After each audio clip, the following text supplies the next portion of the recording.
Saudara yang saya hormati sekalian, saya cuba meletakkan diri saya pada kedudukan anda semua.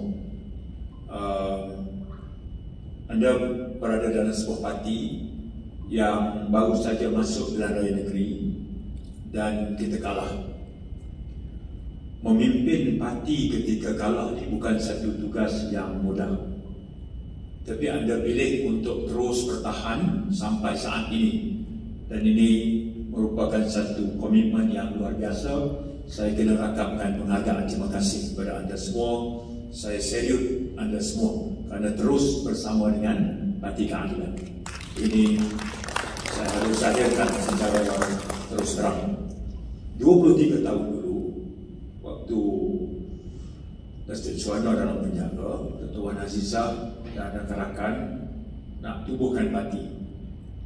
Dan kita memilih untuk menjadi parti pelbagai kaum, di mana parti ini terbuka kepada setiap rakyat Malaysia.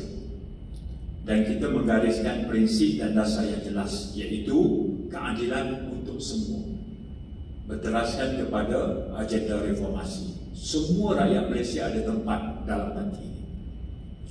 Dan daripada situ kita tidak lagi menoleh ke belakang. Dalam perjalanan 23 tahun, nasib sesebuah parti politik itu mesti disukat melalui penyertaan dia dalam pilihan raya. Kemudian pilihan raya kecil, pilihan raya negeri. Memang kita banyak merasai kalah daripada mana? Betul? Ya. Kita ada pengalaman lama dalam pembangkang. Hari ini kita juga ada pengalaman di peringkat kerajaan negeri. Kita juga ada sedikit pengalaman berkongsi kuasa di peringkat kerajaan persekutuan. Dalam parti yang umurnya baru 23 tahun, tapi sudah dapat membawa pengalaman yang begitu, bermaksud parti ini terus diterima oleh rakyat. Dan bila diuji dengan kekalahan, tentulah ianya kecewa. Kita sangat kecewa. Dan dalam masa menguruskan parti selepas kalah ini, saya mengajak kita semua untuk belajar daripada kelemahan dan kekalahan itu, kemudian berusaha sedaya mungkin untuk memperbaikinya. Setelah kita ditimpa ujian kekalahan, kita nak belajar daripada kekalahan itu. Tentu banyak kelemahan kita di sana, dan saya nak ajak kita semua untuk memperbaikinya, improve kelemahan-kelemahan itu. Kita kena menggembeling tenaga untuk rebound semula. Dan dalam usaha ini kita mesti menunjukkan sense of hope. Ya, mesti tunjukkan sense of hope. Barulah anggota parti kita merasakan bahawa mereka berada di dalam sebuah parti yang punya masa depan. Jangan bunuhkan, jangan musnahkan, jangan hakis keyakinan untuk mereka menyimpan harapan saya. Ya, itu sangat tidak bertanggungjawab. Saya juga mengajak kita semua untuk mengelak daripada sikap untuk blame di atas. Sebab itu tidak membantu kita dan tidak membawa kita ke mana-mana. Jadi pesan ini adalah datang daripada Bomel, jiwa saya sendiri. Sebab saya boleh melihat sendiri bagaimana kerja kuat saudara semasa menempuh pilihan raya yang lepas. Bukan tugas mudah. Bukan tugas yang mudah. Logistiknya, dananya, ya, mengenal pasti calonnya, menguruskan tenteranya, kesemuanya itu memerlukan kesabaran yang tinggi. Saudara telah melakukan sedaya mungkin, sebaik mungkin. Sebaik mungkin itu pun belum mencukupkan kita untuk menang. Sementara kita berdepan dengan sebuah kerajaan yang sudah lama bersiap menguasai resources yang bukan sedikit. Tapi saudara menunjukkan daya juang yang sangat tinggi. Kerana itu saya pilih mesej pertama saya adalah merupakan penghargaan terhadap saudara, syabas dan tahniah kerana kekal bersama dengan Parti Keadilan sampai saat ini. Saudara, sekarang ini musim pemilihan parti, di mana setiap anggota parti kena tunaikan tanggungjawab. Kita kena memilih, mengundi pemimpin untuk jawatan peringkat nasional. Dan tugas berat menanti pemimpin-pemimpin yang saudara bakal undi dan bakal pilih. Apa tugas berat itu? Tugas berat itu adalah mempersiapkan Parti Keadilan untuk pilihan raya umum yang tempohnya tidak terlalu lama lagi. Kita ada MOU dengan Kerajaan Persekutuan.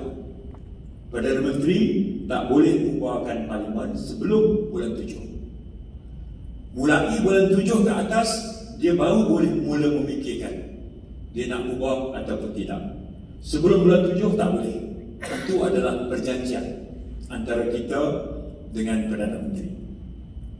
Sekarang pun parti UMNO, di mana Perdana Menteri adalah naib presiden, sedang kuat mendesak supaya dia menyegerakan pilihan raya.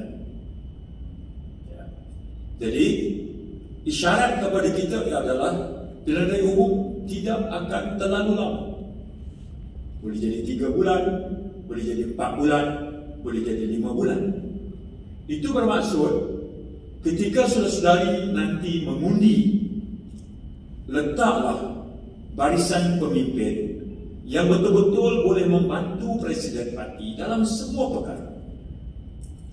Sebab itu dalam berkempen ini, saya tidak membawa mana-mana pasukan. Dulu kita ada pasukan.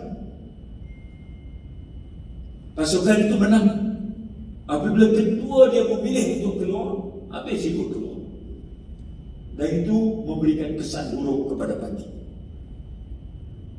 Saya selesa mengajak semua orang untuk bersama. Saya selesa mengajak kita semua menilai pemimpin kerana sumbangannya, komitmennya kepada parti. Dia ambil berat tentang anggota parti. Dia bersama dengan anggota parti. Dia ada care and loving. Care and loving dia mesti buktikan. Seperti mana kalau saya ambil contoh Prophet Muhammad SAW, care and loving dia itu dia tunjuk sama. Masa nak mempersiapkan satu peperangan, namanya Perang Khandaq, Perang Parit. Parit ini satu strategi nak menghalang musuh menyerang dengan cepat, maka digali parit besar. Prophet ni leaders, dia the messenger of God, dia general perang, tapi caring dia and loving tu, ketika soldiers biasa menggali parit, Prophet juga ikut menggali parit. Itu maknanya turun. Dia bukan saja command, tapi dia turun, ikut sama bekerja. Bermaksud leaders ini mesti tunjuk sikap yang begitu. Bukan hanya dia preach, kemudian dia tinggal. Tak boleh. Itu bukan sifat leaders yang baik. Saudara, kerana itu, tunaikan tanggungjawab itu dengan penuh kesedaran. Letakkan barisan pemimpin yang boleh bagi semua sumbangan. Saya berpegang kepada pendapat bahawa kekuatan parti ada pada anggota. Leaders kena uruskan potensi anggota parti. Tadi Abang Zul sebut ada seorang AMK, tokoh baru, kepakarannya IT. Saya umur 58, IT tak tertangkap saya. Saya ni end user. Tapi saya sangat menghargai talent. Dan itu sikap yang patut kita ambil. Ya. Tadi Abang Zul sebut ada tokeh sawit kita sini, Teh. Ya. Teh tokeh sawit. Dia manage ladang. Saya pun dulu manager ladang, Teh. Saya dulu Balo Boston manager. Jadi kalau setakat sawit Tenera, Dura, Persevera itu tak payah. Itu dalam projek saya juga. Saya dulu manage jalan. Ya, boleh tahu. Okey, dia manage sawit. Kekuatan dia lain berbanding dengan potensi anggota yang ada ilmu kemahiran IT. Ada anggota kita kemahirannya untuk organize program. Kalau leaders kita buat keputusan minta dianjurkan satu acara, kita perlu 3,000 crowd. Yang itu dia boleh buat, manfaatkan kekuatan. Jadi anggota parti ada pelbagai kebolehan. Selama 23 parti, saya mengajak kita memanfaatkan potensi dan kebolehan sesama kita. Ya. Kita nak elakkan diri kita, meletakkan diri kita bahawa kita ini adalah seorang yang boleh tampil dengan strategi dan formula terbaik. Sebab apa saya kata begitu? Saya nak katakan bahawa a leader, he may say all the right things, but yet do all the wrong things. He may say all the right things, but end up doing all the wrong things. Itu tak bagus.